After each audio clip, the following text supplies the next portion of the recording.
Suscríbete a Venganza Perfecta para más historias. Ahora, empecemos con esta. Capítulo 1. Sangre y deber. Luis Dávila había visto lo peor de la humanidad durante sus 23 años en la policía. 3 operativos en Michoacán y Tamaulipas antes de eso lo habían preparado para la violencia, pero nada prepara a un hombre para la pesadilla burocrática de un divorcio, especialmente cuando tu exesposa se vuelve a casar con un hombre que sonríe demasiado y bebe demasiado poco. Siempre una mala señal según la experiencia de Luis. Estaba de pie en su oficina en la comandancia, el sol de la tarde atravesando las persianas como barrotes de prisión sobre su escritorio. A los 46 años, Luis llevaba su autoridad con la facilidad de un hombre que se había ganado cada galón con sangre y competencia. Su uniforme era inmaculado, su porte militarmente recto, pero sus ojos, grises como el metal de un arma, albergaban una calidez reservada para exactamente 3 personas: su hijo, Beto, su compañero de 15 años, y su difunta madre. Comandante Dávila, la oficial Sandra Ali llamó a la puerta abierta. La oficina del alcalde llamó de nuevo sobre el programa de alcance comunitario. Diles que tendré la propuesta para el viernes. Luis levantó la vista de los informes de incidentes. La actividad de las pandillas estaba aumentando en el sector oriente, y 2 de sus mejores detectives estaban de baja por paternidad. ¿Algo más? Su exesposa llamó. Dijo algo sobre el partido de fútbol de Beto el sábado. Sonaba tensa. La mandíbula de Luis se tensó imperceptiblemente. Carmen siempre sonaba tensa últimamente. Desde que se había casado con Guillermo Estrada hacía 2 años, el hombre era un contratista exitoso. Demasiado exitoso, en opinión de Luis. Nadie construía tan rápido y con tanta rentabilidad sin tomar atajos en alguna parte. Me encargaré de ello. Despidió a Ali con un gesto y tomó su teléfono personal. 3 llamadas perdidas de Carmen, todas en la última hora. Antes de que pudiera devolver la llamada, su teléfono sonó. El número de Beto. Hola, campeón. ¿Estás bien? Luis sintió que sus hombros se relajaban al oír la voz de su hijo, pero solo por un segundo. Papá, sí, estoy bien. ¿Solo? ¿Podemos hablar? No por teléfono. Beto tenía 16 años, un estudiante de segundo año que había heredado la complexión de su padre y los ojos oscuros de su madre. Últimamente había estado distante. Luis lo había atribuido a la rebeldía adolescente, las primeras novias, el caos habitual de la adolescencia. Pero algo en la voz de su hijo activó ese instinto que había mantenido a Luis con vida en la Sierra de Guerrero. ¿Puedo recogerte en 20?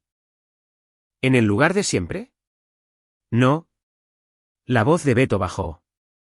¿Puedes encontrarte conmigo en el taller del tío Bruno? Yo. No quiero estar en casa ahora mismo. El tío Bruno Dávila, el hermano menor de Luis, era el único mecánico de la ciudad que podía resucitar un Mustang del 67 de un montón de óxido y arrepentimiento. Beto había pasado innumerables tardes allí, aprendiendo a reconstruir carburadores y cambiar correas de distribución desde el divorcio. Estoy en camino. Luis cogió su chaqueta y salió, deteniéndose solo para decirle a su segundo al mando, el teniente Arnoldo Calderón, que estaría fuera durante 1 hora. Calderón, un hombre de pecho ancho con 20 años en el cuerpo, simplemente asintió. Sabía que era mejor no hacer preguntas cuando el comandante ponía esa cara. El taller estaba en una zona industrial que la gentrificación había pasado por alto de alguna manera. Bruno Dávila lo había comprado por nada hacía 15 años y lo había convertido en un santuario para coches clásicos y causas perdidas. Cuando Luis llegó, encontró a su hijo sentado en el capó de un Chevelle, con los hombros encorvados, mirando su teléfono. ¿Beto? Su hijo levantó la vista, y Luis vio la sombra morada que florecía bajo su ojo izquierdo, medio oculta por un cabello cuidadosamente arreglado. No te asustes. Beto se deslizó del capó, con las manos en alto. No es tan grave como parece. El entrenamiento de Luis se activó antes que su rabia. Se acercó lentamente, girando suavemente la cara de Beto hacia la luz. El moratón era reciente, tal vez de 3 o 4 horas. Había marcas de dedos en la parte superior del brazo de su hijo, apenas visibles bajo la manga. ¿Quién? ¿Quién te hizo esto, Beto? Los ojos de su hijo se llenaron de lágrimas que era demasiado orgulloso para derramar. Memo. Tuvimos una discusión sobre el partido del sábado. Le respondí y me agarró, me empujó contra la pared. Dijo que era un irrespetuoso, que mamá me deja hacer lo que quiero, que alguien necesitaba enseñarme disciplina. La voz de Beto se quebró. Lo empujé, solo una vez, y él. Él perdió el control. Luis sintió que la temperatura de su sangre descendía a algún punto cercano al cero absoluto. Esto era lo que los veteranos llamaban calma de combate, esa claridad cristalina que precede al estallido del infierno. ¿Dónde está tu madre? Estaba en casa de su hermana. Aún no lo sabe. Memo me dijo que si decía algo, se aseguraría de que no volviera a verte. Que tiene amigos en el tribunal de familia. Que podría demostrar que eres un padre no apto porque nunca estás cerca. Luis abrazó a su hijo, sintió al chico temblar contra su pecho. ¿Le devolviste el golpe? No, yo solo. Me fui, cogí mi bicicleta y vine aquí. Beto se apartó, secándose los ojos. Lo siento, papá. No debería haberlo provocado. Sé que mamá está feliz con él, y no quiero arruinar eso. Luis agarró los hombros de Beto, asegurándose de que su hijo lo mirara a los ojos. No hiciste nada malo. Un hombre adulto te puso las manos encima. Eso es una agresión. Eso es inaceptable. Pero mamá. Yo me encargaré de tu madre. Ahora mismo, necesito que hagas exactamente lo que te digo. Vamos al hospital, para que te revisen. Luego vamos a documentarlo todo. Beto asintió, y Luis vio la confianza en los ojos de su hijo, esa fe absoluta en que papá arreglaría esto. Papá lo arreglaría. Era un peso que Luis había llevado desde el día en que Beto nació y que llevaría hasta su último aliento. Lo que no le dijo a su hijo fue que Guillermo Estrada acababa de cometer el mayor error de su vida. Porque había reglas en el mundo de Luis Dávila, leyes que defendía, códigos por los que vivía. Pero había una regla que superaba a todas las demás: no se toca a su hijo. Capítulo 2. El otro lado. Carmen Estrada, antes Carmen Dávila, se miró al espejo del baño de la casa de su hermana e intentó convencerse de que la opresión en su pecho era solo ansiedad por el próximo partido de fútbol de Beto. Había estado nerviosa todo el día, desde la discusión en el desayuno entre Beto y Guillermo. «¿Estás bien ahí dentro?», le gritó su hermana, Elena Sánchez, a través de la puerta. «Sí, solo dame un minuto». Se echó agua fría en la cara. A los 43 años, Carmen había envejecido con elegancia, gracias al yoga, a los cuidados de la piel caros y a la vida cómoda que Guillermo le proporcionaba. Se había casado con él porque era todo lo que Luis no era: presente, atento, financieramente estable, sin la amenaza constante de que una bala lo terminara todo. No más llamadas a las 3 de la madrugada sobre tiroteos en los que estuvieran implicados agentes.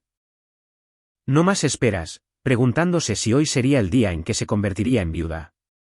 Pero últimamente, Guillermo había sido diferente. Un temperamento más corto, bebiendo más, trabajando hasta más tarde. Y su relación con Beto se había deteriorado de fría a hostil en los últimos 6 meses. Su teléfono vibró. Luis. Casi no contestó, pero la culpa y la costumbre hicieron que su pulgar se deslizara hacia la derecha.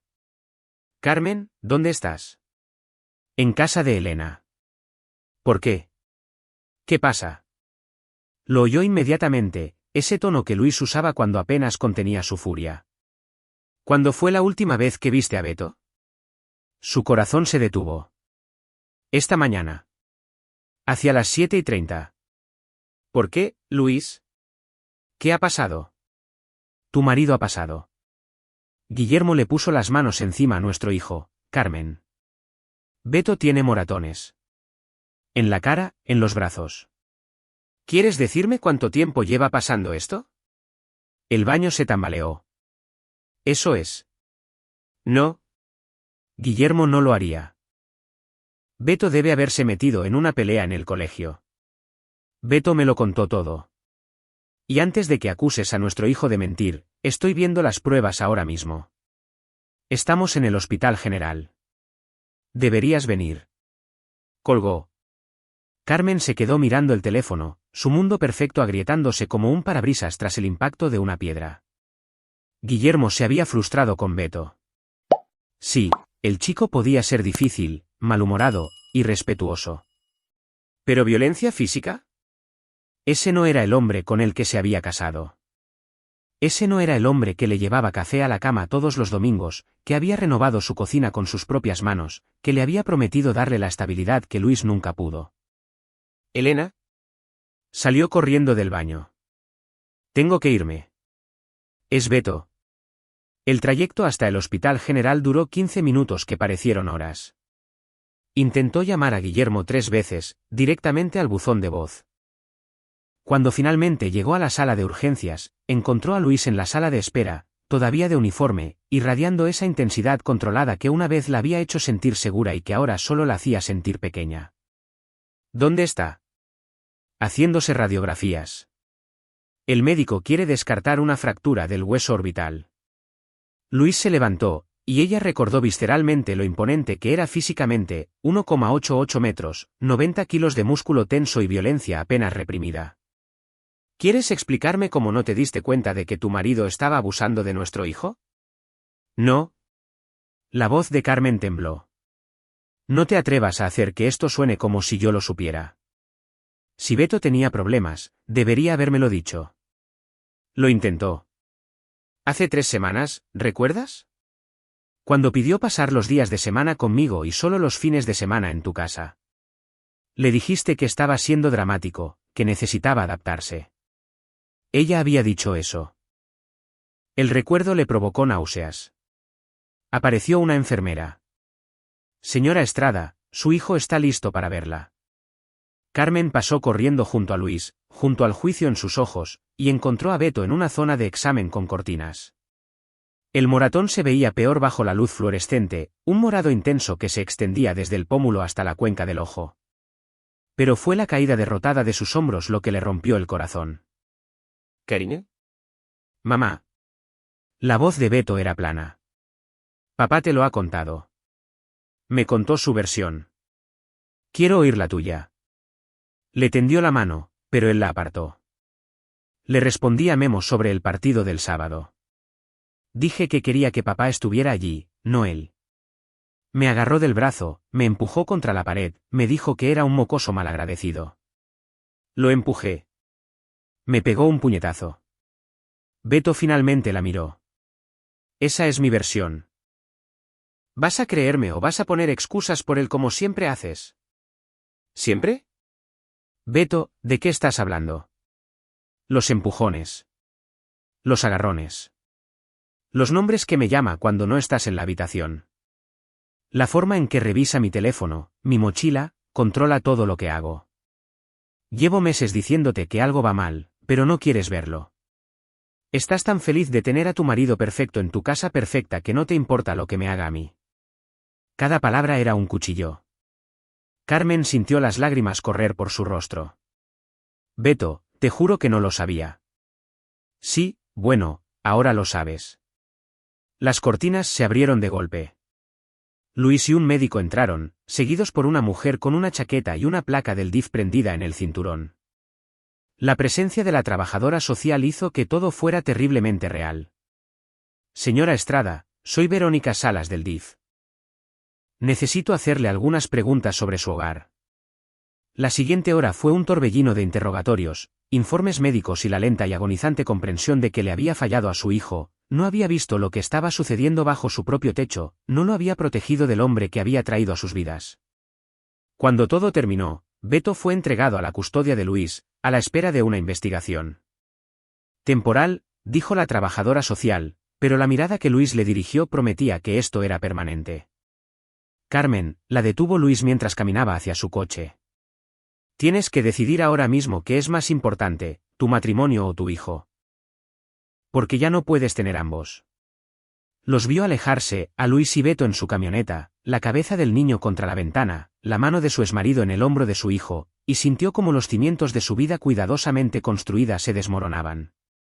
Cuando finalmente llegó a casa, la casa estaba a oscuras. La camioneta de Guillermo estaba en la entrada. Lo encontró en su estudio, con un vaso de bourbon en la mano, mirando su teléfono. ¿Dónde está Beto?, preguntó sin levantar la vista. Con Luis. En el hospital. ¿Dónde tú lo metiste? Entonces la miró, y ella vio algo que nunca había visto antes, no remordimiento, no vergüenza, sino un cálculo frío. Te contó su versión. ¿Su versión? Su voz se elevó. Golpeaste a nuestro hijo en la cara. Nuestro hijo, Guillermo se rió, amarga y bruscamente. No es mi hijo, Carmen. Lo dejó claro hoy. Es el hijo de Luis, y nunca me deja olvidarlo. He intentado durante 2 años conectar con ese chico, y todo lo que obtengo es actitud y falta de respeto. Así que sí, lo puse en su sitio. Eso es lo que hacen los padres. Tú no eres su padre. Las palabras salieron antes de que pudiera detenerlas. Algo peligroso parpadeó en el rostro de Guillermo. Sí, estoy empezando a darme cuenta de eso. Apuró su Bourbon. Tu ex va a venir a por mí por esto. Lo sabes, ¿verdad? El comandante Luis Dávila, héroe condecorado. Va a intentar destruirme. Quizás te lo mereces. Guillermo se levantó. Y por primera vez en su matrimonio, Carmen sintió miedo. Ten mucho cuidado de qué lado eliges aquí. Porque si crees que Luis te va a recibir con los brazos abiertos, eres una ilusa. Le dejaste. ¿Recuerdas? Dijiste que estaba casado con el trabajo, que no podías vivir con el peligro, que merecías algo mejor. Bueno, esto es mejor. Esta casa, esta vida. Te di todo lo que pediste. Y si lo tiras por la borda por un error, por un mocoso punk que necesita disciplina, entonces eres una tonta. Salió, dejándola de pie en el estudio, con su vida perfecta en ruinas, preguntándose cómo había podido estar tan ciega. Capítulo 3. La llamada Luis tenía a Beto instalado en su apartamento, una escueta unidad de 2 dormitorios que tenía toda la calidez de un cuartel pero que al menos era segura.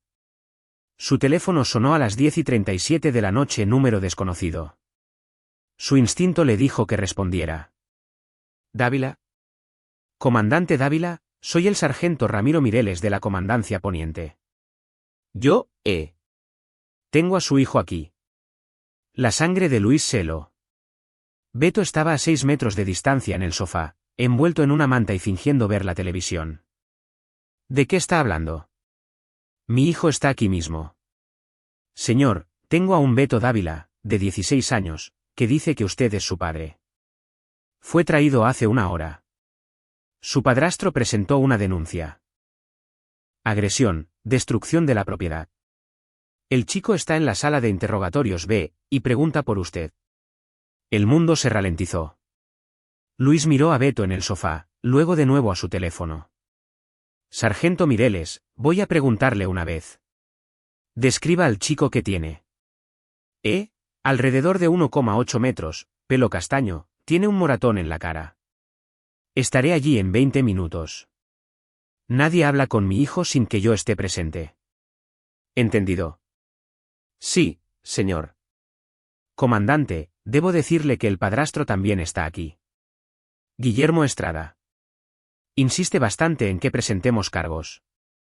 Luis sintió que esa calma de combate descendía de nuevo, fría y clarificadora. Yo me ocuparé de Estrada. Usted solo asegúrese de que mi hijo esté cómodo y tenga agua. 20 minutos. Colgó y se volvió hacia Beto, que ahora estaba sentado, alerta. ¿Qué pasa? Tu padrastro acaba de presentar una denuncia policial falsa alegando que le agrediste. Estás en la Comandancia Poniente, aparentemente. Luis cogió su chaqueta, su placa, su arma de servicio. ¿Cuándo fue la última vez que lo viste? Esta mañana en casa. Papá, te juro que no le toqué. Lo sé. Está tratando de adelantarse a lo que pasó hoy. Hacerse la víctima. Luis comprobó su arma automáticamente, un hábito de 2 décadas de hacerlo antes de cada turno. Vístete. Vienes conmigo. Quiero que estés visible y localizado cuando entre en esa comandancia. Papá, ¿qué vas a hacer? Luis miró a su hijo, vio el miedo allí, la incertidumbre. Beto necesitaba ver que su padre podía manejar esto, que la justicia existía, que los hombres buenos todavía ganan a veces. Voy a hacer lo que siempre he hecho, proteger lo que es mío. El trayecto hasta la Comandancia Poniente duró exactamente 18 minutos. Luis aprovechó el tiempo para hacer 3 llamadas, una a Arnoldo Calderón, su segundo al mando, una a Bruno, su hermano, y una a su abogada, una tiburón llamada Claudia Beltrán, que lo había ayudado a superar el divorcio y le debía varios favores. Cuando entraron en la comandancia, Luis se aseguró de detenerse en el mostrador de recepción, se aseguró de que el oficial de servicio registrara la llegada de Beto, se aseguró de que hubiera testigos y marcas de tiempo. Luego caminó hacia las salas de interrogatorios con Beto a su lado, su mano en el hombro de su hijo, proyectando una autoridad que hacía que los oficiales se apartaran. El sargento Ramiro Mireles se encontró con ellos en el pasillo. Tendría unos 30 años, de complexión sólida, con aspecto de policía de carrera. En el momento en que vio el uniforme de Luis, su rostro se puso blanco. Comandante Dávila, yo. ¿En qué habitación se supone que está mi hijo, sargento? En la B de interrogatorios, señor. Pero. Luis pasó junto a él, abrió la puerta. ¿Vacía? Solo una habitación vacía con una mesa, 2 sillas y el fantasma de una acusación fabricada. Interesante. Mi hijo parece haber desaparecido. Luis se giró, y Mireles de hecho dio un paso atrás. ¿Quiere explicarme cómo tiene a una víctima bajo custodia que también está de pie justo a mi lado? Señor, solo estaba siguiendo el procedimiento. Estrada entró con una denuncia, dijo que su hijastro lo atacó, destruyó propiedad en su casa, hizo amenazas. Tenía fotos, documentación. ¿Fotos de qué? Daños que él mismo hizo. Sargento Mireles, lleva suficiente tiempo como policía para reconocer una trampa. ¿Dónde está Estrada ahora? Interrogatorio C. Está esperando para dar su declaración. Excelente. Voy a necesitar 15 minutos con él. Los ojos de Mireles se abrieron de par en par. Comandante, no puedo. ¿No puede qué? Luis se acercó, bajó la voz a un registro que transmitía mando sin volumen. Usted presentó una denuncia basada en información falsa. Intentó procesar a un menor sin notificación a los padres, y está albergando a un hombre que agredió a un niño, mi niño, hoy mismo. Ahora, puedo hacer esto oficial, traer a asuntos internos, hacer que su carrera sea examinada bajo un microscopio. O puede darme 15 minutos con el hombre que intentó incriminar a mi hijo, y podemos resolver esto en silencio. Su elección, sargento.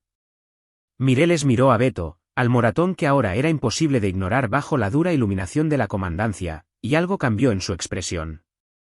¿Le hizo eso? Esta mañana. Los informes del hospital ya están archivados. Radiografías, declaración del médico, informe del DIF, todo con marca de tiempo. Así que cuando Estrada afirma que mi hijo lo atacó hoy, puede ver el problema. Jesús.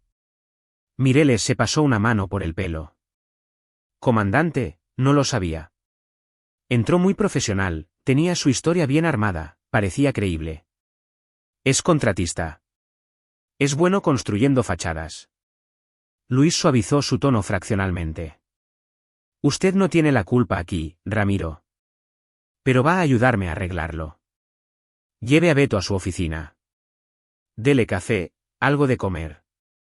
Necesito testigos que lo vean tranquilo, cooperativo, sin más lesiones que las que Estrada le hizo antes, mientras yo tengo una conversación con el padrastro de mi hijo. Señor, si usted. No voy a agredirlo. Luis sonrió. No era una expresión amable. Solo voy a hacerle algunas preguntas sobre su negocio de construcción, sus permisos, sus declaraciones de impuestos. Completamente según el reglamento. Mireles dudó, luego asintió. Sala de interrogatorios C. Es todo suyo. Pero, comandante. No oí nada. Estaba en mi oficina haciendo papeleo. Hombre inteligente. Luis esperó hasta que Beto estuvo a salvo en la oficina de Mireles, visible a través del cristal, antes de caminar hacia la sala de interrogatorios C. No llamó, simplemente abrió la puerta y entró, dejándola cerrarse detrás de él con un clic autoritario. Guillermo Estrada estaba sentado en la mesa de metal, con aspecto engreído y confiado, con vaqueros caros y un polo que gritaba contratista de éxito. Tendría unos 40 años, en forma por el trabajo manual, con el pelo engominado hacia atrás y un reloj de 20,000 pesos. Cuando vio a Luis, esa expresión engreída vaciló. Comandante Dávila, Esperaba que pudiéramos hablar de hombre a hombre sobre el comportamiento de su hijo. Cállate. La boca de Guillermo se cerró de golpe. Luis caminó lentamente alrededor de la mesa, sus botas resonando en el linóleo. No se sentó, no invadió el espacio de Estrada, simplemente se quedó allí, dejando que el silencio se alargara, dejando que su uniforme y su reputación y su ira apenas contenida hicieran el trabajo.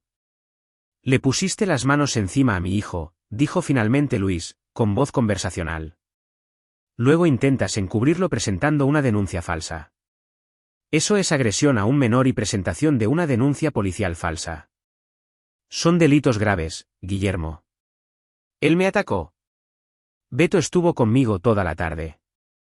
Informes del hospital, testigos, marcas de tiempo. Tu historia se desmorona bajo un escrutinio básico. Luis se apoyó en la pared, con los brazos cruzados. Así que, esto es lo que va a pasar. Vas a salir de esta comandancia, ir a casa y mantenerte alejado de mi hijo. Voy a solicitar la custodia de emergencia, y no vas a oponerte. Vas a decirle al sargento Mireles que hubo un malentendido, que reaccionaste de forma exagerada, que retiras todos los cargos. Ni hablar. Y si no lo haces, continuó Luis como si Estrada no hubiera hablado, voy a echar un vistazo muy de cerca a tu negocio. Tus permisos, tus códigos de construcción, la documentación de tus empleados. Voy a hablar con el SAT sobre algunas discrepancias interesantes que he notado en tus declaraciones de impuestos. Sí, ya las he sacado. Ventajas de ser comandante. Voy a hablar con tus proveedores sobre esas compras de material a granel que no coinciden del todo con las facturas de tus proyectos. Y me aseguraré de que cada inspector de obras de esta ciudad sepa tu nombre. El rostro de Guillermo se había puesto pálido. No puedes. Puedo y lo haré. Porque cometiste un error crucial, Guillermo. Pensaste que yo era solo un policía. Pero no soy solo un policía. Soy un padre, y lastimaste a mi hijo. Luis se apartó de la pared y se dirigió a la puerta. Tienes hasta mañana por la mañana para decidir. Sigue con esto, y destruiré todo lo que has construido. O vete, y tal vez, solo tal vez, puedas conservar tu negocio y tu libertad. Tú eliges. Abrió la puerta, luego se detuvo. Ah, y Guillermo, si alguna vez te acercas a Beto de nuevo, no usaré mi placa. Usaré mis manos, y no quedará suficiente de ti para un ataúd cerrado. ¿Queda claro? Luis salió sin esperar una respuesta. Encontró a Mireles en su oficina con Beto, que estaba tomando un chocolate caliente y parecía joven y vulnerable de una manera que le dolía el pecho a Luis. Sargento Mireles, el señor Estrada está listo para dar su declaración. Creo que retirará todos los cargos y se disculpará por malgastar los recursos policiales. Mireles miró entre Luis y las salas de interrogatorio, luego asintió lentamente. Iré, a encargarme de eso. Cuando se quedaron solos, Beto miró a su padre. ¿Qué le dijiste? La verdad. Que se metió con la familia equivocada. Luis abrazó a su hijo, sintió a Beto aferrarse a él como lo hacía cuando tenía 5 años y le tenía miedo a las tormentas. Se acabó, campeón. Estás a salvo ahora. Pero incluso mientras lo decía, incluso mientras Beto se relajaba contra él, Luis sabía que no había terminado. No realmente. Porque los hombres como Guillermo Estrada no se rendían tan fácilmente, y las heridas tan profundas requerían más que amenazas para sanar. Esto era solo el principio. Capítulo 4. Fracturas. 3 días después del incidente en la comandancia, Luis estaba sentado en su oficina revisando las grabaciones de vigilancia de una de las obras de Guillermo Estrada. Su hermano, Bruno, tenía un amigo que tenía un primo que trabajaba en seguridad, y esas grabaciones habían llegado a manos de Luis a través de una cadena de negación cuidadosamente mantenida. Lo que estaba viendo le heló la sangre por razones completamente diferentes. El comandante Arnoldo Calderón llamó y entró sin esperar. Tenemos un problema. Otro más. Carmen acaba de llamar a recepción. Está aquí. Dice que necesita hablar contigo y que no se irá. Luis cerró el portátil. Había estado evitando a su exmujer desde el hospital, dejándola remojarse en las consecuencias de sus decisiones, dejándola preguntarse qué estaba planeando.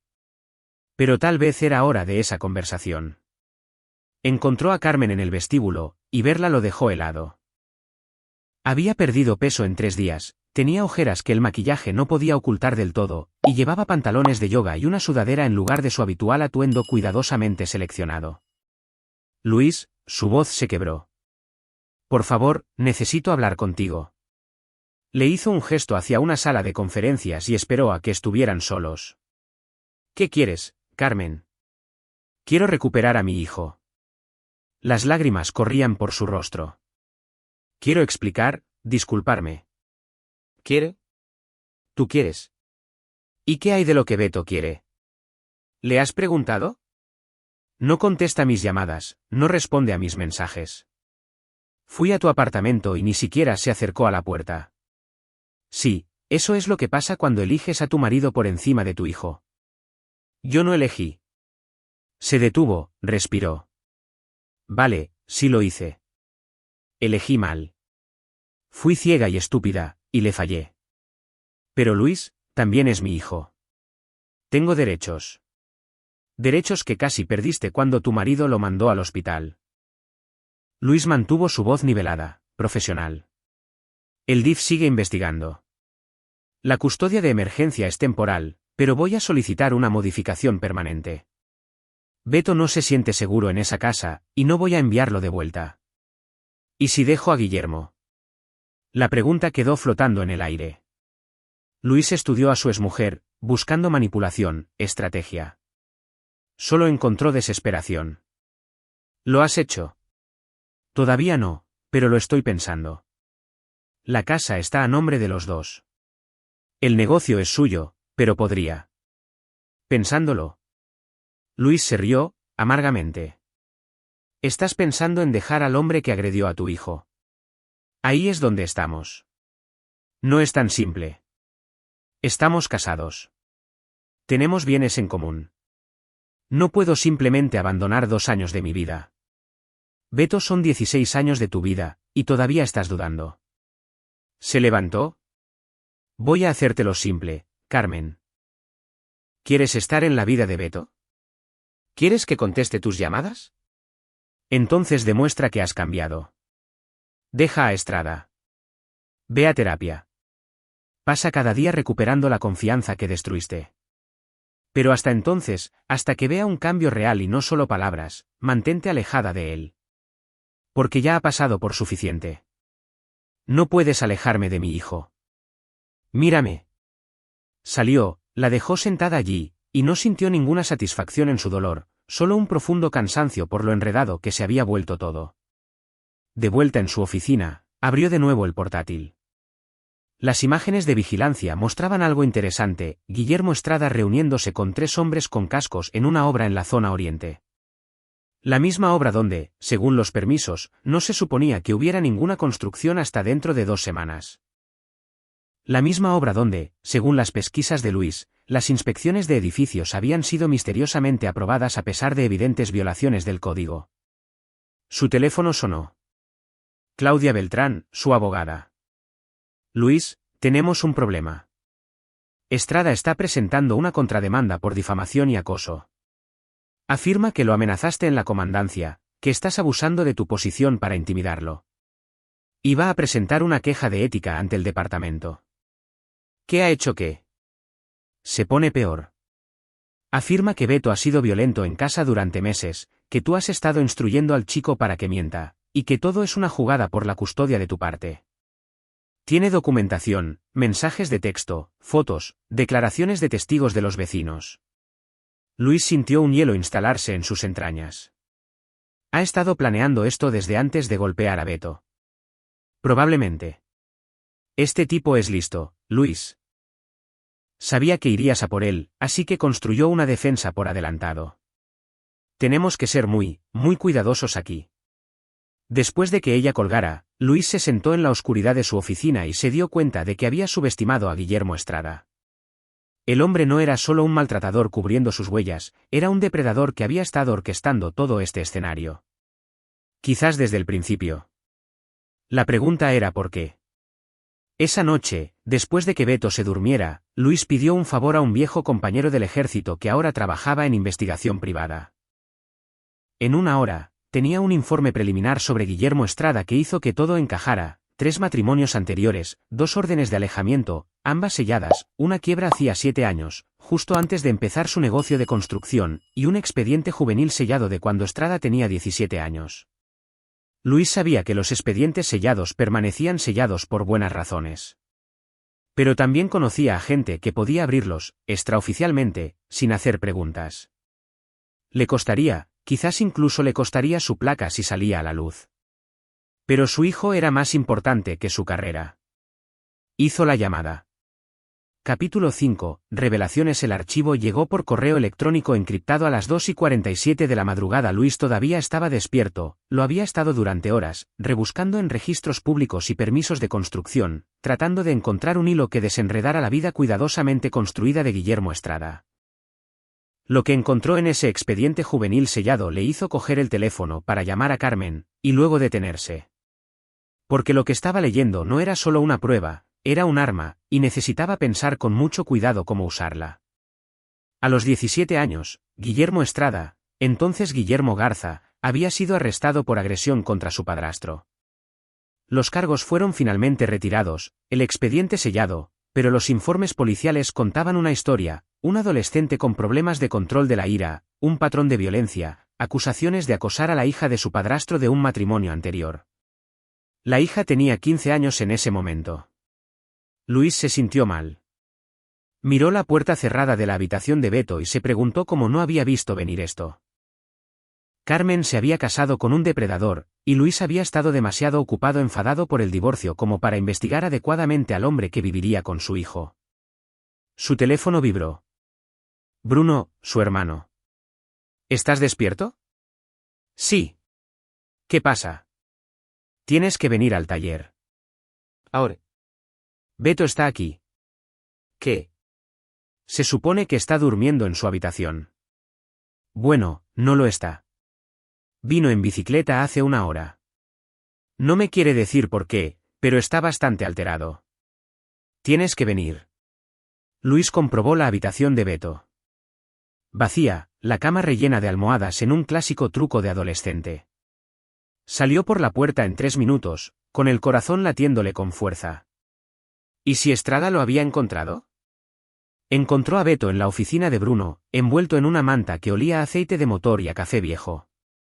Su hermano montaba guardia en la puerta, con los brazos cruzados, preocupado. ¿Beto? Luis se arrodilló frente a su hijo. ¿Qué ha pasado? Volví a casa a buscar algunas cosas que se me olvidaron. Beto no le miraba a los ojos. Mamá no estaba, pero Memo sí. Papá, me estaba esperando. Luis sintió que perdía el control. ¿Te tocó? No. Solo habló. Dijo cosas sobre ti. Sobre cómo vas a perder tu trabajo por la queja de ética. Cómo estás abusando de tu autoridad. Cómo el tribunal va a ver a través de tu manipulación y le dará a mamá la custodia total.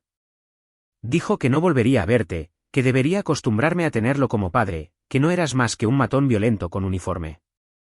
Te estaba provocando, intentando que lo atacaras. Lo sé. Por eso me fui. Pero papá. Beto finalmente levantó la vista, y el miedo en sus ojos era peor que cualquier moratón. Me enseñó fotos mías durmiendo en mi habitación, tomadas a través de la ventana. Me ha estado vigilando. El mundo se tambaleó. Luis se levantó, caminó hacia una esquina del taller y tuvo que contenerse físicamente para no dar un puñetazo a la pared. Bruno le puso una mano en el hombro. Luis, sé inteligente. No le des lo que quiere. Violó una orden de alejamiento. La voz de Luis era mortalmente tranquila. Amenazó a un menor. Ha estado acosando a mi hijo. Y si vas allí y le das una paliza, lo pierdes todo, tu placa, la custodia, quizás tu libertad. ¿Es eso lo que Beto necesita? Luis miró a su hijo, acurrucado en esa manta, tratando de ser valiente y fracasando. Bruno tenía razón. Esto requería estrategia, no violencia. Beto, ¿te dio esas fotos? No. Solo me las enseñó en su teléfono. Había como 20, de la última semana. Bien. Eso significa que todavía están en su teléfono, con marca de tiempo y geoetiquetadas. Luis sacó su propio teléfono. Voy a denunciarlo. Canales oficiales. Nos acaba de dar todo lo que necesitamos. 2 horas más tarde, la oficial Sandra Lee y otro patrullero llegaron a la casa de Guillermo Estrada con una orden para su teléfono, basada en cargos de acoso presentados por Luis Dávila en nombre de su hijo menor. Carmen no estaba en casa, trabajando hasta tarde en casa de su hermana, según los vecinos. Estrada abrió la puerta en pijama, todo confusión inocente, pero su teléfono contaba una historia diferente. 23 fotos de Beto tomadas durante 5 días. Ubicaciones, marcas de tiempo, ángulos que mostraban que Estrada había estado siguiendo al chico, observándolo, construyendo un archivo. Y en los metadatos, el investigador de Luis encontró algo más, fotos de otros chicos adolescentes, que se remontaban a años atrás. Comandante Dávila, le llamó Sandra Lee al amanecer. Tiene que ver esto. Estrada no solo está acosando a Beto. Hemos encontrado otras 3 víctimas en su teléfono. Una es de su matrimonio anterior. Otro es el hijo de un vecino. El tercero, aún no lo sabemos, pero esto es un patrón. Luis sintió que la vindicación y el horror luchaban en su pecho. ¿Suficiente para un arresto? Más que suficiente. Acoso, hostigamiento, poner en peligro a un menor. Podemos retenerlo 72 horas mientras construimos el caso. ¿Quiere estar aquí cuando lo detengamos? No. Luis miró a Beto, dormido en el sofá de la oficina de Bruno, agotado por el miedo y la adrenalina. Quiero estar con mi hijo. Pero Ali, asegúrate de que sepa por qué lo detienen. Asegúrate de que sepa que debería haber dejado a mi familia en paz. El arresto tuvo lugar a las 7:15 de la mañana, mientras Guillermo Estrada tomaba café y probablemente planeaba su siguiente movimiento contra Luis. Carmen recibió la llamada a las 7:47 de un abogado que Guillermo tenía contratado. A las 8, estaba en el apartamento de Luis, aporreando la puerta. Luis, abre. ¿Qué has hecho? Abrió la puerta, salió al pasillo para que Beto no oyera. Hice mi trabajo. Tu marido es un depredador. Ha estado acosando a Beto, fotografiándolo, y hemos encontrado pruebas de que lo ha hecho antes. Está bajo custodia, y si estoy en lo cierto, se enfrenta a un mínimo de 5 a 10 años. El rostro de Carmen se descompuso. Esto no está pasando. No puede ser. Lo es. Y Carmen, tienes que tomar una decisión ahora mismo. Puedes apoyar a Estrada, contratar abogados, luchar contra esto.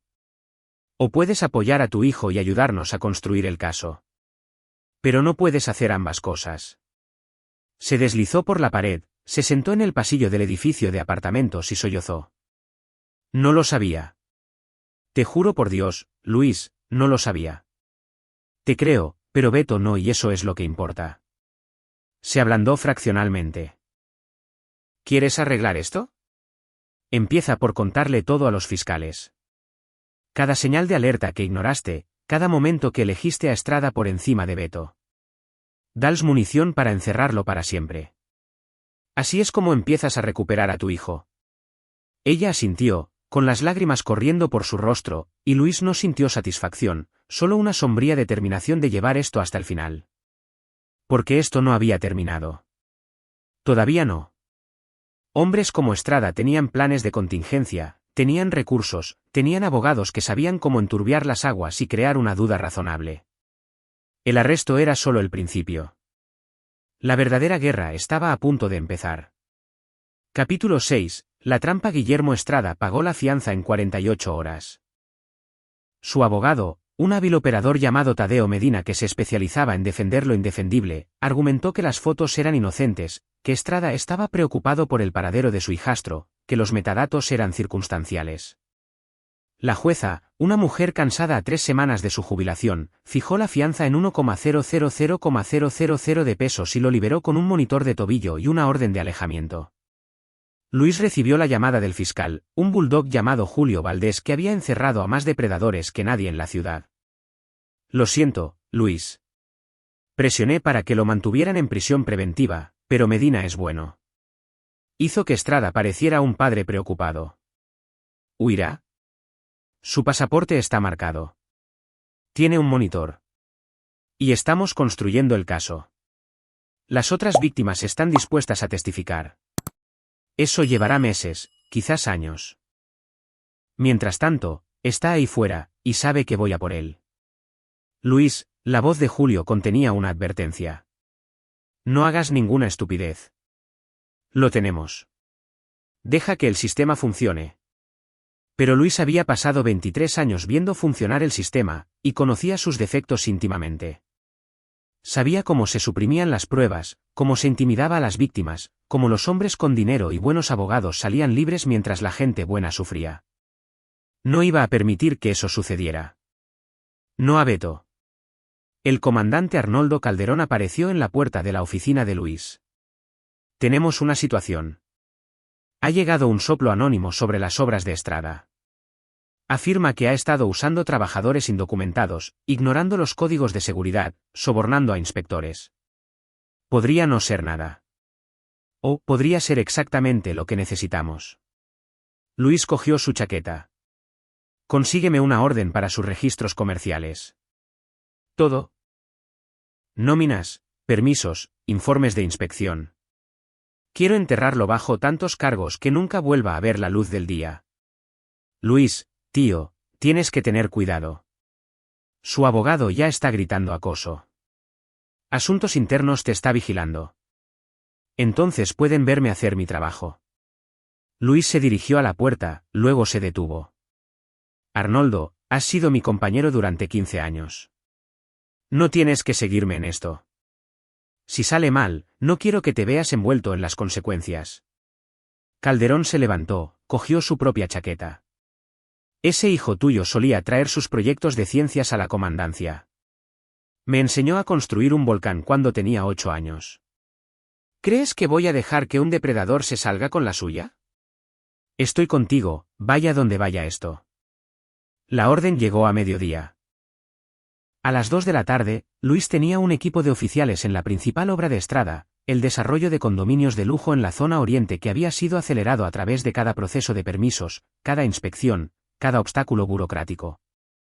Lo que encontraron fue peor de lo que Luis había esperado: cimientos estructuralmente inseguros, trabajos eléctricos que violaban una docena de códigos de seguridad, materiales que no coincidían con los planos de construcción, y en la oficina de la obra, un juego de libros que mostraba que Estrada había estado manipulando los números durante años, sobrefacturando a los clientes, pagando de menos a los trabajadores, quedándose con materiales y embolsándose la diferencia. Comandante Dávila, llamó uno de los oficiales desde el nivel del sótano. Tiene que ver esto. Luis bajó a la zona de los cimientos, su linterna cortando la penumbra. El oficial señaló una sección de la pared donde se había vertido hormigón pero aún no se había fraguado correctamente. Mire la colocación de las barras de refuerzo. Está todo mal. Todo este edificio podría derrumbarse en un terremoto moderado. Y según los informes de inspección, esto pasó la revisión estructural hace 3 semanas. Luis fotografió todo. Llamó a un inspector de obras de la ciudad que no estaba en la nómina de Estrada, y a las 4 de la tarde tenía pruebas suficientes para cerrar todos los proyectos que Estrada tenía en marcha. Fraude financiero, imprudencia temeraria, soborno de funcionarios públicos. Los cargos se multiplicarían como bacterias en una placa de Petri. Pero todavía no era suficiente. Porque Estrada tenía planes de contingencia, cuentas en el extranjero, propiedades a nombre de su madre. Podía abandonar el negocio, declararse en quiebra y desaparecer en una vida cómoda en algún lugar cálido mientras Beto vivía con pesadillas. Luis necesitaba algo más grande, algo permanente. Esa noche, se reunió con su hermano Bruno y Claudia Beltrán, su abogada, en el taller de Bruno. Beto estaba en casa de un amigo, una visita cuidadosamente supervisada que Luis había organizado para darle al chico algo de normalidad. Vale. Claudia extendió los archivos sobre el escritorio de Bruno. Aquí es donde estamos legalmente. Los cargos de acoso son sólidos. El fraude en la construcción se está acumulando. Pero Medina es bueno, y Estrada tiene dinero. Podría alargar esto durante años, y siempre existe la posibilidad de que venza algunos cargos, negocie acuerdos de culpabilidad en otros, cumpla una pena mínima. Eso no es aceptable, dijo Luis rotundamente. Entonces tenemos que pensar fuera de la ley. Bruno se reclinó en su silla. No estoy diciendo que hagamos algo ilegal. Estoy diciendo que tenemos que ser creativos. ¿Qué tienes en mente? Bruno sonrió, y Luis recordó que su hermano menor no siempre se había ganado la vida arreglando coches. Antes de enderezarse, Bruno había andado con gente más dura, tenía conexiones que abarcaban las zonas grises entre lo legal y lo criminal. Estrada tiene enemigos, muchos. Contratistas a los que subcotizó, trabajadores a los que estafó, clientes a los que defraudó. ¿Y si algunos de esos enemigos decidieran dar la cara? ¿Y si la prensa se interesara en la historia? Un contratista depredador que acosó a su hijastro mientras construía trampas mortales que podrían derrumbarse sobre familias. Presión mediática, dijo Claudia lentamente. Clamor público. Hacer que sea políticamente imposible para cualquier fiscal ofrecer un acuerdo. Y más que eso, Bruno sacó algo en su portátil. Estrada posee 3 propiedades directamente. Una es la casa donde vive con Carmen. Las otras 2 son propiedades de alquiler que generan su flujo de caja. ¿Y si esas propiedades de repente tuvieran problemas muy caros? Desastres de fontanería, incendios eléctricos, problemas de cimientos que requieren reparaciones inmediatas y costosas. Eso es destrucción de la propiedad, dijo Luis. ¿Lo es? ¿O es solo la consecuencia natural de una construcción de mala calidad que finalmente le pasa factura? ¿Has visto su trabajo? Esas propiedades probablemente ya son desastres esperando a ocurrir. ¿Y si alguien simplemente acelerara el proceso? Luis miró a su hermano, a la abogada que cuidadosamente no expresaba una opinión, y sintió el peso de la elección que tenía ante él. Podía jugar según las reglas, confiar en el sistema, esperar que la justicia prevaleciera. O podía combatir el fuego con fuego, usar las propias armas de Estrada en su contra. ¿Qué tan pronto puedes hacerlo? Dame una semana. Y Luis, una vez que empecemos esto, no podemos parar. Estrada sabrá que somos nosotros. Contraatacará. Esto podría ponerse feo. Ya está feo. ¿Terminemos con esto? Capítulo 7. El castillo de naipes. La primera ficha de dominó cayó un martes por la mañana cuando el periódico más grande de la ciudad publicó una historia en primera plana. Contratista se enfrenta a cargos de acoso y fraude. ¿Están seguras sus casas?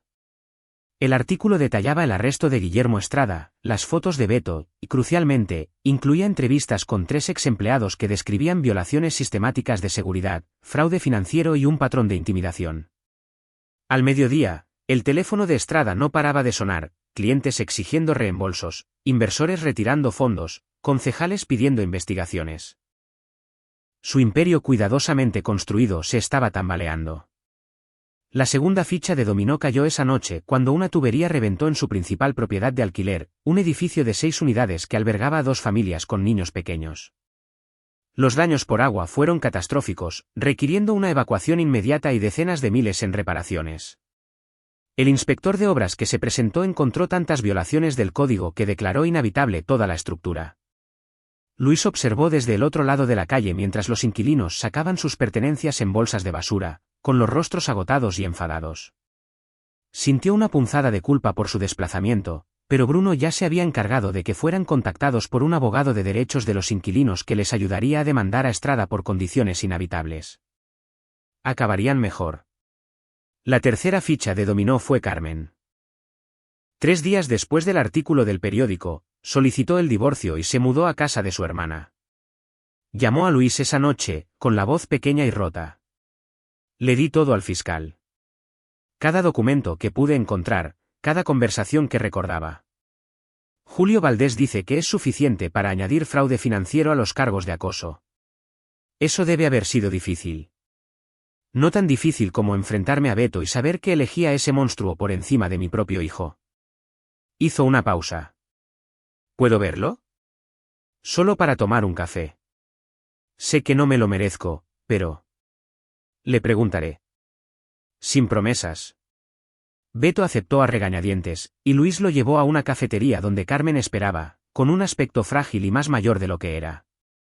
Se mantuvo a la vista, pero fuera del alcance del oído, dejándolos hablar, observando cómo el lenguaje corporal de su hijo pasaba de defensivo a cautelosamente abierto en el transcurso de una hora. Cuando terminaron, Beto volvió al coche con los ojos enrojecidos pero los hombros más relajados. Se disculpó. Realmente se disculpó. Dijo que se equivocó, que eligió mal, que entiende si nunca la perdono. ¿Quieres perdonarla? No lo sé. Quizás con el tiempo. Pero papá, le dio todo al fiscal. Está ayudando a hundir a Memo. Lo sé. ¿Es eso suficiente para compensarlo? Luis abrazó a su hijo. Eso no me corresponde a mí decidirlo. Pero es un comienzo. La cuarta ficha de dominó cayó cuando una de las víctimas anteriores de Guillermo Estrada, un chico ahora de 23 años, casado y con un hijo, vio el artículo del periódico y dio un paso al frente. Su testimonio fue devastador: 3 años de acoso cuando tenía 15, que escalaron de fotografías a seguirlo, a aparecer en su colegio, a mensajes explícitos. Los cargos se habían sellado en un acuerdo de culpabilidad, pero ahora estaba dispuesto a testificar públicamente. Le siguieron 2 víctimas más. El caso ya no era solo sobre Beto, era sobre un patrón de comportamiento depredador que abarcaba una década. Tadeo Medina, el abogado de Estrada, intentó suprimir el testimonio, intentó argumentar prejuicio, asesinato de carácter, irrelevancia. Pero Julio Valdés fue implacable, y la jueza, recién motivada por la presión pública y el escrutinio de los medios, denegó todas las mociones. La fecha del juicio se fijó para dentro de 6 semanas. Estrada sería juzgado por acoso, fraude, poner en peligro a un menor y una docena de cargos relacionados. Si era condenado por todos los cargos, se enfrentaba a entre 15 y 20 años. Pero Luis sabía que los hombres condenados todavía tenían apelaciones, todavía tenían abogados, todavía tenían formas de contraatacar. Necesitaba a Estrada no solo en prisión, sino destruido. Tan completamente arruinado que nunca más amenazaría a Beto. Fue entonces cuando Bruno llamó con la pieza final. Luis, tienes que oír esto. Encontré a un tipo, amigo de un amigo, que trabajó en el equipo de construcción de Estrada hace 5 años. Está dispuesto a testificar que Estrada tomó atajos intencionadamente en una construcción residencial en 2020. Los cimientos nunca se reforzaron adecuadamente, y Estrada lo sabía. La familia que compró esa casa. Su hija de 10 años resultó herida cuando parte de la terraza se derrumbó el año pasado. ¿Sabe la familia que Estrada fue responsable? Todavía no. Pero podrían, si alguien les indicara la dirección correcta. Luis sintió que la trampa se cerraba. Dame la información de contacto de la familia. ¿Y Bruno? Gracias. Lastimó a nuestro chico. Nuestra familia. Yo también quemaría el mundo por ti. La voz de Bruno era feroz. Ahora ve y termina esto. Capítulo 8. El ajuste de cuentas. El juicio de Guillermo Estrada comenzó un lunes frío de noviembre. La sala del tribunal estaba abarrotada, medios de comunicación, víctimas, exempleados y todos los policías de la ciudad que le guardaban rencor a los depredadores que abusaban de su posición. Luis se sentó en la primera fila, con Beto a un lado y Carmen al otro, un frente unido a pesar de toda la historia entre ellos. La declaración de apertura de Julio Valdés fue quirúrgica. Describió el patrón de acoso, las fotos de Beto, el testimonio de víctimas anteriores. Detalló el fraude en la construcción, las violaciones del código de edificación, el soborno.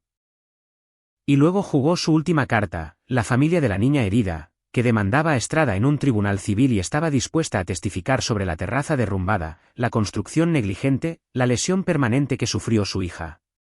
Tadeo Medina intentó contrarrestar, pintando a Estrada como un empresario incomprendido, un padrastro preocupado, una víctima de un exmarido vengativo con una placa. Pero a su voz le faltaba convicción, y el jurado 8 mujeres, 4 hombres, en su mayoría de mediana edad, en su mayoría padres, miraba a Estrada con un desprecio indisimulado. El caso de la fiscalía duró 3 días. Víctima tras víctima testificaron sobre el acoso de Estrada, su manipulación, su comportamiento depredador. Los trabajadores de la construcción detallaron el fraude, los atajos, la intimidación. Los inspectores de obras admitieron haber aceptado sobornos. El padre de la niña herida se derrumbó en el estrado, describiendo los meses de fisioterapia de su hija, las cirugías, el trauma. A través de todo, Estrada se sentó impasible, su traje caro y su comportamiento tranquilo una máscara sobre cualquier oscuridad que viviera debajo. Pero Luis vio las grietas, la forma en que le temblaba la mano cuando se mostraron las fotos de Beto, la tensión alrededor de sus ojos cuando los exempleados detallaron su crueldad, el momento de pura rabia cuando Carmen subió al estrado y destruyó metódicamente su carácter. Al cuarto día, Tadeo Medina llamó a Estrada a testificar en su propia defensa. Era una apuesta, y Luis sabía por qué. Estrada era carismático, elocuente, y Medina esperaba que pudiera cautivar al jurado. Pero Julio Valdés estaba esperando. Dejó que Estrada contara su historia, el padrastro preocupado, el empresario incomprendido, la víctima de un exmarido vengativo. Le dejó pintarse como un ser humano comprensivo y razonable. Y luego fue a por la yugular. Señor Estrada, usted afirma que estas fotos de Beto Dávila fueron tomadas por preocupación por su seguridad. ¿Es eso correcto? Sí. Se escapaba por la noche, merodeando por zonas peligrosas. Estas zonas peligrosas, Julio mostró un mapa en la pantalla de la sala. ¿Podría identificarlas? Estrada señaló varios lugares, la cafetería cerca del apartamento de su padre, la biblioteca, el taller de su tío. El negocio de Bruno. No me parecen particularmente peligrosas, señor Estrada. ¿Caracterizaría una biblioteca como una zona peligrosa? No se trata del lugar. Se trata de con quién se reunía. ¿Con quién se reunía? No lo sé. Por eso lo estaba vigilando. Así que, estaba vigilando a un menor de edad, que no es su hijo biológico, sin su conocimiento ni consentimiento porque estaba preocupado por hipotéticas reuniones con personas hipotéticas en lugares públicos como bibliotecas y cafeterías. El jurado se inquietó. El abogado de Estrada objetó, pero el daño estaba hecho. Julio continuó, señor Estrada, hablemos de sus matrimonios anteriores. ¿Cuántas veces se ha casado? 3 veces, incluyendo a Carmen. Y en sus 2 matrimonios anteriores, tuvo hijastros. Los ojos de Estrada se entrecerraron. Sí. Ambos adolescentes. Y ambas relaciones terminaron con órdenes de alejamiento presentadas en su contra. ¿Es eso correcto? Eso fueron malentendidos. Malentendidos. Como las fotos de Beto fueron malentendidos. Como las violaciones del código de construcción fueron malentendidos. Como la terraza derrumbada que hirió a una niña de 10 años fue un malentendido. La voz de Julio se elevó. Señor Estrada, ¿cuántos malentendidos se necesitan antes de que reconozcamos un patrón de comportamiento peligroso y depredador? Tadeo Medina estaba de pie, objetando en voz alta, pero el jurado ya había tomado una decisión. Luis podía verlo en sus rostros, el asco, la ira, la determinación de proteger a sus propios hijos de hombres como Guillermo Estrada. La defensa concluyó al día siguiente, con su caso hecho jirones. Los alegatos finales fueron breves, Julio Valdés, metódica y devastadora, Tadeo Medina, desesperado y poco convincente. El jurado deliberó durante 4 horas. Cuando regresaron, su veredicto fue unánime en los 23 cargos. Culpable. El rostro de Guillermo Estrada se puso blanco. Se giró para mirar a Luis. Y en ese momento, Luis lo vio todo, la rabia, el odio, la promesa tácita de venganza. Pero era hueca, porque Estrada iba a ir a la cárcel por un mínimo de 15 a 20 años. Y para cuando saliera, Beto tendría más de 30 años, establecido y seguro, y Luis seguiría esperando. La sentencia se fijó para 2 semanas después. Luis salió de la sala del tribunal con Beto y Carmen, sintiendo cómo el peso de meses de tensión finalmente se disipaba. Afuera, los medios de comunicación pululaban, las cámaras destellaban, los micrófonos se adelantaban. Comandante Dávila, ¿cómo se siente con el veredicto? Siento que se ha hecho justicia, y espero que esto envíe un mensaje a cualquiera que piense que puede hacer daño a los niños y salirse con la suya. Puso su brazo alrededor de Beto. Mi hijo está a salvo. Eso es todo lo que importa. Pero mientras caminaban hacia su camioneta, el teléfono de Luis vibró. Bruno. Luis, tenemos un problema. Estrada pagó la fianza en espera de la sentencia. Está fuera. ¿Qué está qué? Medina movió algunos hilos. El Tribunal de Apelaciones revocó la orden de prisión preventiva. Estrada salió hace 20 minutos. ¿Y Luis? Su monitor de tobillo ya no está en línea. Lo cortó y huyó. Luis miró a Beto, a Carmen, a la vida que habían estado tratando de reconstruir, y sintió una fría certeza instalarse en su pecho. Estrada no iba a irse en silencio. Iba a venir a por ellos. Un último y desesperado acto de venganza. Lleva a Beto a un lugar seguro. Ahora. Luis ya se estaba moviendo hacia su camioneta. Bruno, necesito que lo lleves a él y a Carmen a la cabaña en el norte del estado.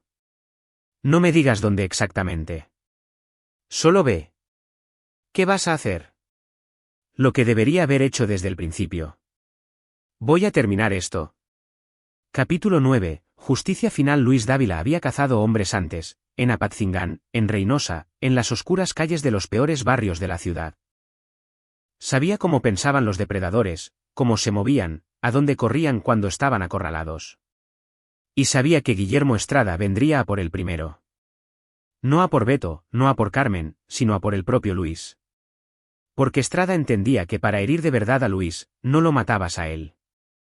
Matabas lo que amaba mientras él miraba. Por eso Luis se fue a casa solo, envió a Beto y Carmen con Bruno, y esperó. Su apartamento estaba a oscuras cuando llegó a las 10 de la noche.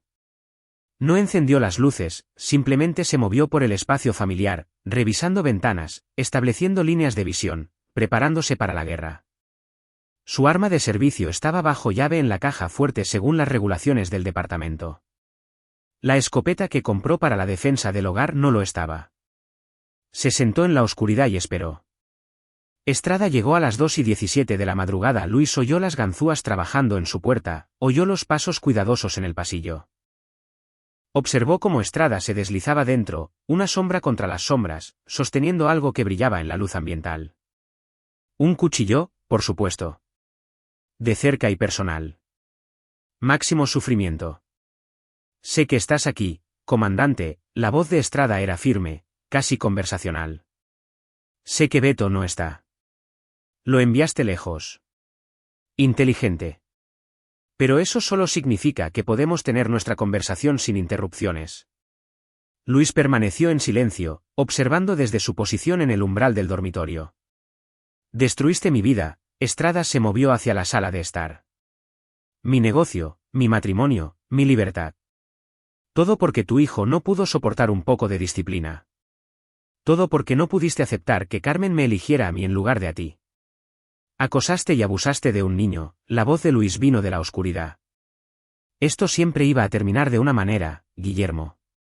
Estrada se giró hacia el sonido, pero Luis ya se estaba moviendo. 23 años de entrenamiento, 3 operativos de combate, 1000 encuentros con delincuentes violentos. Cerró la distancia antes de que Estrada pudiera reaccionar, desvió el brazo del cuchillo y clavó su hombro en el esternón de Estrada. Cayeron con fuerza, el cuchillo deslizándose por el suelo. Voy a matarte, jadeó Estrada, lanzando golpes al aire. Y luego voy a encontrar a Beto y a tu hermano y a todos los que amas. No. Luis lo inmovilizó, clavó una rodilla en el plexo solar de Estrada. No lo harás. Podía matarlo ahora mismo. Alegar defensa propia. Plantar el cuchillo. Llamar a la policía. Nadie cuestionaría que el comandante Luis Dávila se defendiera de un delincuente convicto que había irrumpido en su casa. Sería justificado, limpio, final. Pero eso no era justicia. Era venganza. Y Beto no necesitaba un padre que fuera un asesino. Necesitaba un padre que fuera mejor que eso. Luis sacó su teléfono, llamó. Soy el comandante Dávila. Tengo un intruso en mi residencia, armado con un cuchillo. Lo he reducido. Envíen unidades a mi ubicación. Estrada se rió, con sangre en los dientes. ¿Crees que esto ha terminado? Conseguiré un abogado. Alegaré que me atrajiste aquí, que me atacaste. Defensa propia. Trampa. Tal vez. O tal vez la cámara de seguridad que instalé la semana pasada lo grabó todo. Luis señaló el pequeño dispositivo montado sobre la puerta. Incluyendo tu entrada forzada, incluyendo el cuchillo, incluyendo tus amenazas contra mi hijo. El rostro de Estrada se quedó flácido. ¿Planeaste esto? No. Solo sabía que eras lo suficientemente estúpido como para venir a por mí, y estaba preparado. La policía llegó 6 minutos después. Sandra Lee fue la primera en entrar por la puerta, con el arma desenfundada, sus ojos evaluando la escena, Luis de pie, Estrada en el suelo, el cuchillo como prueba. Todo limpio y legal y según el reglamento. Comandante, ¿está bien? Estoy bien. El señor Estrada está bajo arresto por allanamiento de morada, intento de agresión y violación de las condiciones de su fianza. Tengo pruebas en vídeo. Luis le entregó su teléfono. Fíchalo. Y asegúrate de que su abogado sepa que esta vez no hay fianza. Estará bajo custodia hasta la sentencia y probablemente por mucho tiempo después. Esposaron a Estrada, le leyeron sus derechos, lo sacaron del apartamento. Tadeo Medina llegó 30 minutos después, miró las pruebas y rápidamente aconsejó a su cliente que aceptara cualquier acuerdo que el fiscal ofreciera, porque ir a juicio con pruebas en vídeo de un ataque con cuchillo a medianoche a un comandante de policía era un suicidio profesional, incluso para un abogado tan bueno como Medina. 2 días después, Guillermo Estrada se declaró culpable de todos los cargos a cambio de una sentencia consolidada, 25 años, sin posibilidad de libertad condicional antes de los 18. Para cuando saliera, si sobrevivía a la prisión tanto tiempo, tendría 68 años, destrozado e irrelevante. Luis trajo a Beto de vuelta a casa ese fin de semana. Se sentaron en el sofá del apartamento comiendo pizza y viendo un partido, simplemente siendo padre e hijo en la tranquila seguridad de su propio espacio. ¿Realmente ha terminado?, preguntó Beto. Sí, ha terminado. ¿Y si sale antes? ¿Y sí? Entonces estaré allí. Siempre estaré allí. Luis abrazó a su hijo. Esa es mi promesa para ti, campeón. Pase lo que pase, vayas donde vayas, estoy de tu lado. ¿Siempre? Beto asintió contra su hombro, y Luis sintió que algo cambiaba, la última pieza de tensión liberándose, el trauma finalmente comenzando a sanar. 3 meses después, Carmen se mudó a un apartamento a 2 manzanas de distancia. Ella y Beto estaban reconstruyendo su relación lentamente, con terapia y conversaciones honestas y la aceptación de que la confianza, una vez rota, tardaba años en repararse. Pero lo estaban intentando. Eso era suficiente. 6 meses después, los moratones de Beto habían desaparecido por completo. Entró en el equipo de fútbol americano, empezó a salir con una chica de su clase de química y comenzó a hablar de la universidad. Las pesadillas eran menos frecuentes. El miedo en sus ojos había desaparecido. 1 año después, Luis estaba de pie frente al departamento en una ceremonia de premios, recibiendo una condecoración por su trabajo en el caso Estrada. El alcalde pronunció un discurso sobre la protección de los niños y la defensa de la justicia. El nuevo jefe de policía elogió la dedicación e integridad de Luis. Y en la audiencia, Beto se sentaba junto a Bruno y Carmen, todos juntos a pesar de todo, porque la familia de verdad sobrevive a cosas peores que el divorcio y el abuso y la casi tragedia. Después de la ceremonia, Beto encontró a su padre fuera de la comandancia. Papá, estoy orgulloso de ti. Luis sintió que se le hacía un nudo en la garganta. Yo también estoy orgulloso de ti, campeón.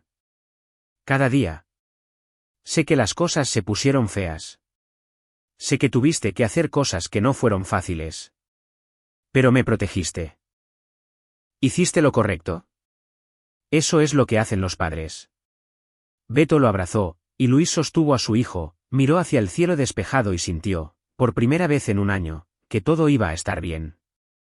Porque Guillermo Estrada estaba entre rejas, Beto estaba a salvo, la familia se estaba curando y la justicia, una justicia real, duramente ganada, imperfecta, había prevalecido.